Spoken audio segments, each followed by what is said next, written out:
Allô la famille, grande salutation à vous. J'espère que vous allez bien et je suis bien contente de vous retrouver encore une fois sur la chaîne. Merci à toi qui t'es abonné, qui a liké, commenté et partagé mes vidéos.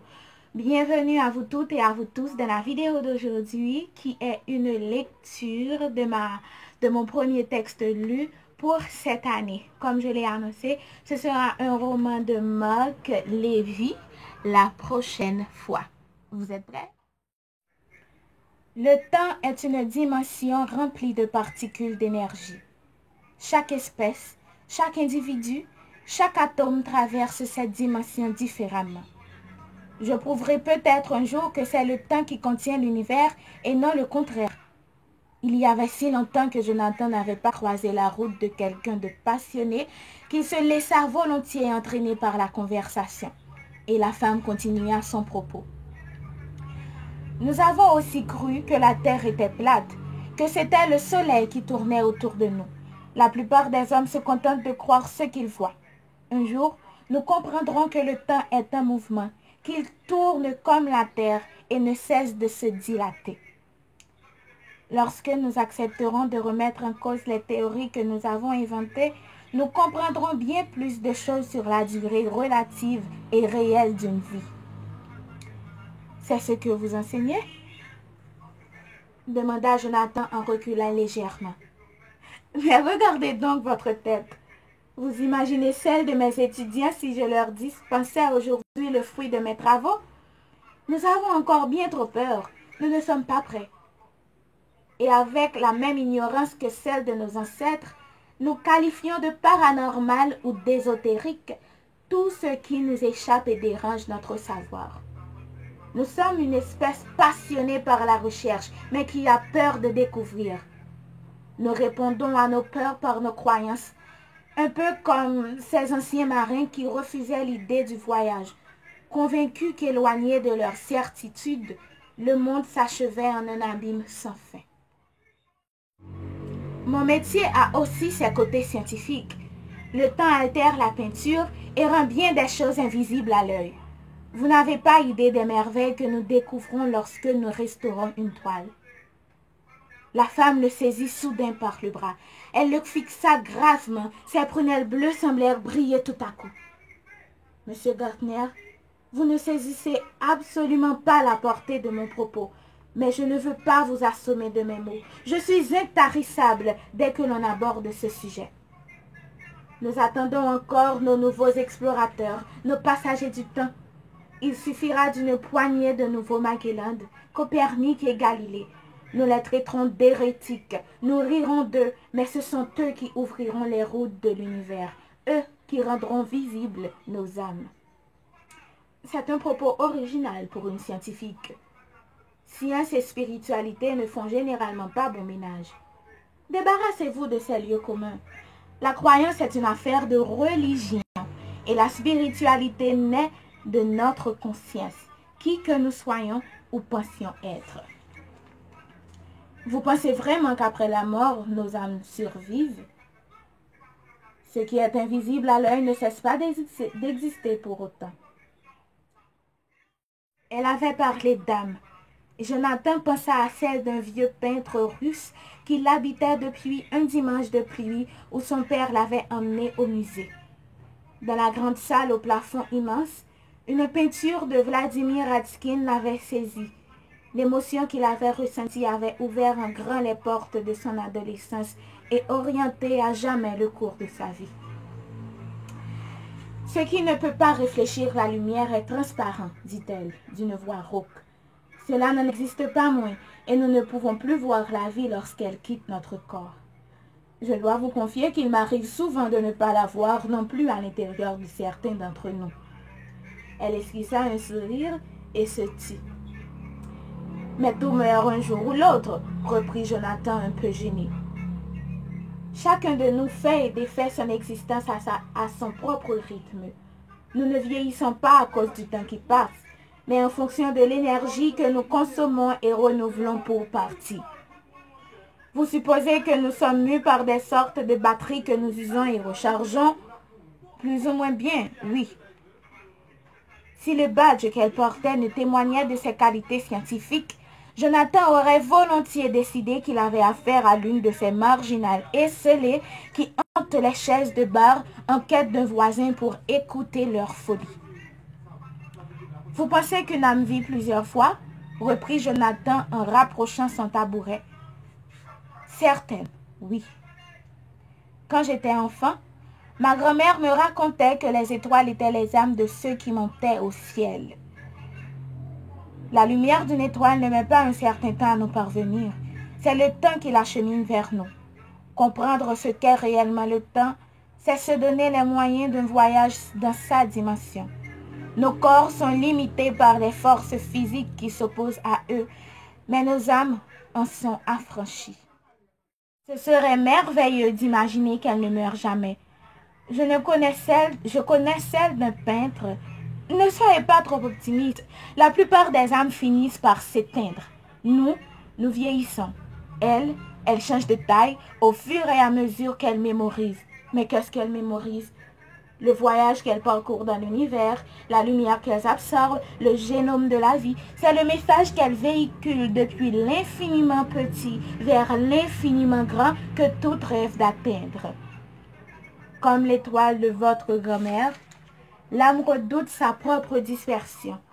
Tout pour elle est une question d'énergie. C'est pour cela qu'elle a besoin d'un corps terrestre. Elle l'investit, s'y régénère et poursuit son trajet dans la dimension du temps. Quand le corps ne contient plus suffisamment d'énergie, elle l'abandonne et cherche une nouvelle source de vie qui l'accueillera pour continuer son périple. De tout ce que je viens de vous raconter, retenez une seule chose. Il arrive que deux âmes se rencontrent pour n'en former plus qu'une. Elles dépendent alors à jamais l'une de l'autre. Elles sont indissociables et n'auront de cesse de se retrouver de vie en vie. Si au cours d'une vie, de ces existences terrestres, une moitié venait à se dissocier de l'autre, à rompre le serment qui les lie, les deux âmes s'éteindraient aussitôt. L'une ne peut continuer son voyage sans l'autre. Monsieur Gautner, à cet instant, quelque chose en vous devine que je ne suis pas une vieille femme qui aurait perdu sa raison. Faites très attention à ce que je vais vous dire. N'abandonnez pas. Elle est revenue, elle est là, quelque part sur cette terre. Elle vous attend et vous cherche. Désormais, le temps vous est compté à tous deux. Si vous renonciez l'un à l'autre, ce serait bien pire que de passer à côté de vos vies. Ce serait perdre vos âmes. La fin de vos deux voyages serait un incroyable gâchis pour vous qui êtes si près du but. Quand vous vous reconnaîtrez, ne passez pas à côté l'un de l'autre. Le long des trottoirs déserts qu'il parcourait, Jonathan révéla qu'il aurait encore besoin d'aide pour mener à bien sa mission dans les délais impartis. Même s'il était convaincu de l'authenticité du tableau, d'autres examens seraient nécessaires pour pouvoir rendre un avis incontestable. Clara s'arrêta sous la lumière d'un réverbère et lui fit face.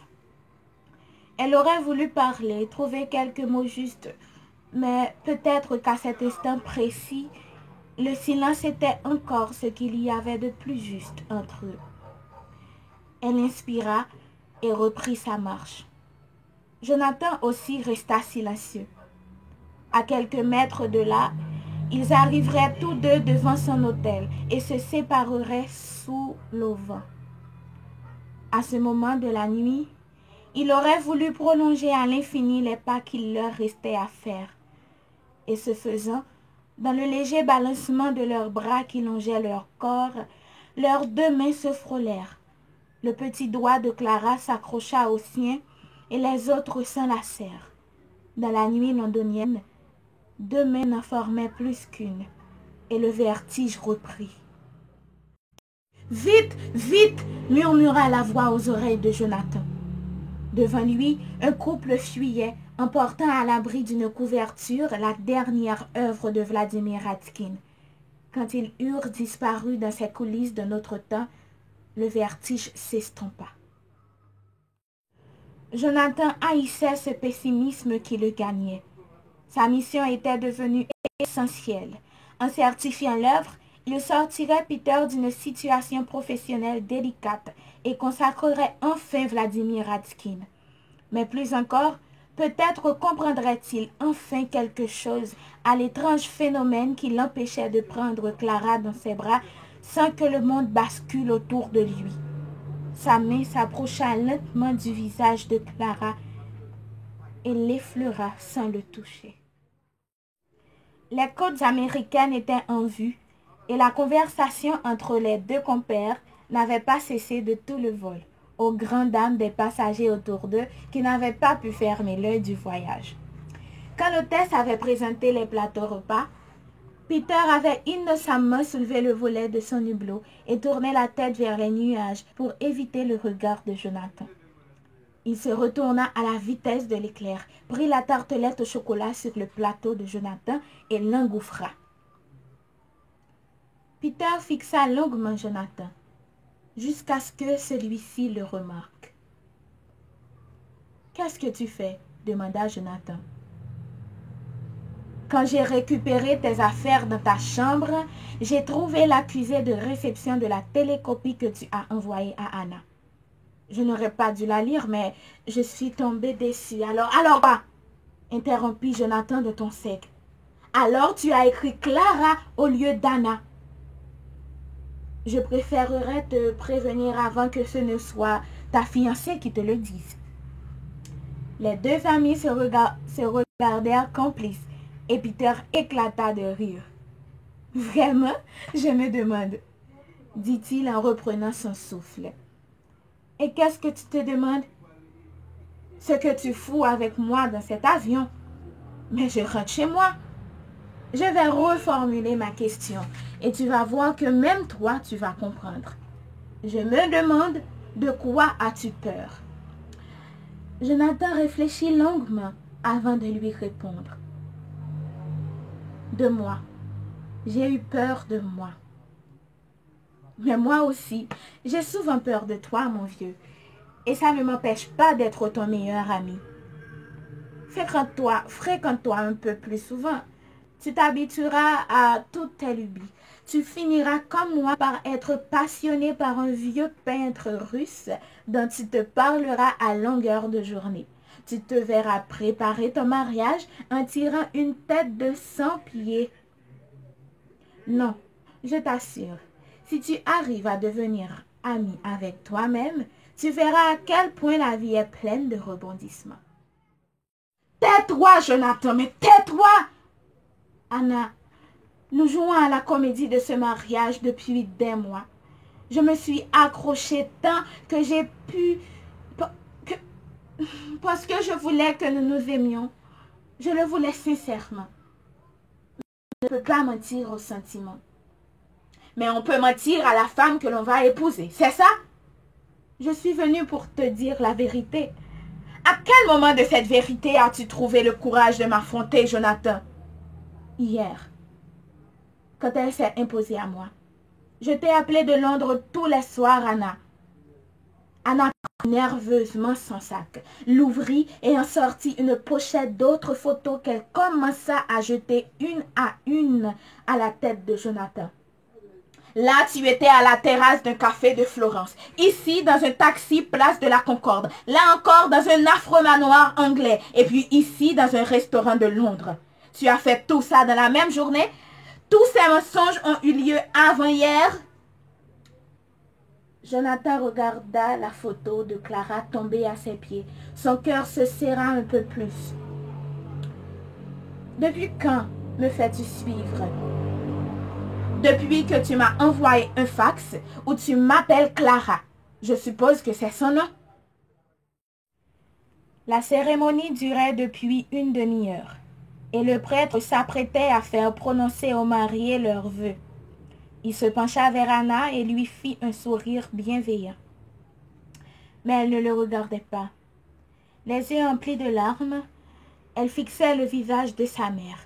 « Pardonne-moi, » murmura-t-elle. Elle détourna son regard vers Jonathan et prit sa main. « Tu ne peux plus rien pour elle, Jonathan, mais tu peux encore quelque chose pour vous deux. Mais qu'est-ce que tu dis? Tu as très bien compris. Pars d'ici avant qu'il ne soit trop tard. Tu ne peux plus la sauver, mais tu peux encore la retrouver. File. Quand ils arrivèrent devant la chambre de Clara, Jonathan se retourna vers son meilleur ami et le regarda longuement. « Est-ce que tu peux me promettre quelque chose, Peter? Tout ce que tu voudras. Quel que soit le temps que cela te prendra, il faudra que tu rendes justice à Vladimir. Jure-moi que quoi qu'il arrive, tu iras jusqu'au bout. C'est ce que Clara aurait voulu. Je te le jure, nous le ferons ensemble. Je n'abandonnerai pas. Il faudra que tu le fasses tout seul, mon vieux. Je ne pourrai plus. Moi aussi, j'ai fait une promesse, tu sais.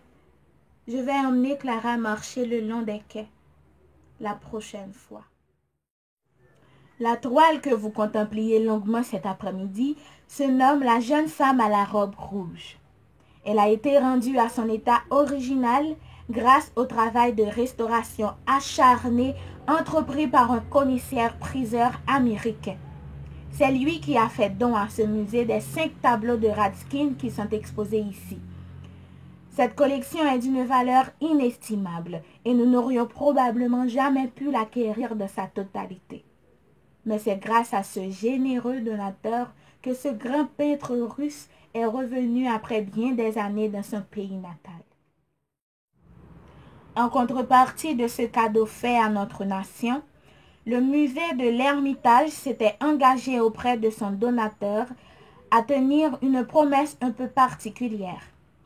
Mon prédécesseur ayant pris sa retraite, voilà quelques années, moi qu'incombe désormais d'assumer cette mission. Monsieur Peter Grell nous avait fait promettre que si un jour une femme dont le visage ressemblait de façon troublante à celui de la jeune femme à la robe rouge se présentait devant la toile, nous aurions le devoir de remettre à l'homme qui l'accompagnerait une lettre écrite de sa main. Nous vous avons longuement observé, madame, et je crois que le temps est venu d'exécuter notre promesse. Le conservateur ouvrit le dossier et tendit le pli au couple. La vidéo s'arrête ici pour aujourd'hui. J'espère qu'elle vous a plu. Et n'oubliez pas que vous trouverez le résumé du livre en barre d'infos dans la description de la vidéo sur mon blog. N'hésitez pas à me dire si vous aimez ce genre de vidéo. Et puis n'hésitez pas à vous abonner à la chaîne. Abonnez-vous, à liker, à commenter et à partager la vidéo. Merci d'avoir partagé ce temps avec moi dans la maison. Venez chez moi parce qu'il y a de la place pour tout le monde. Abonnez-vous pour ne rien rater. Venez chez Mika BBF parce qu'il y a de la place pour tout le monde. Venez parce que chez Mika BBF, c'est votre chez vous à vous. Ciao!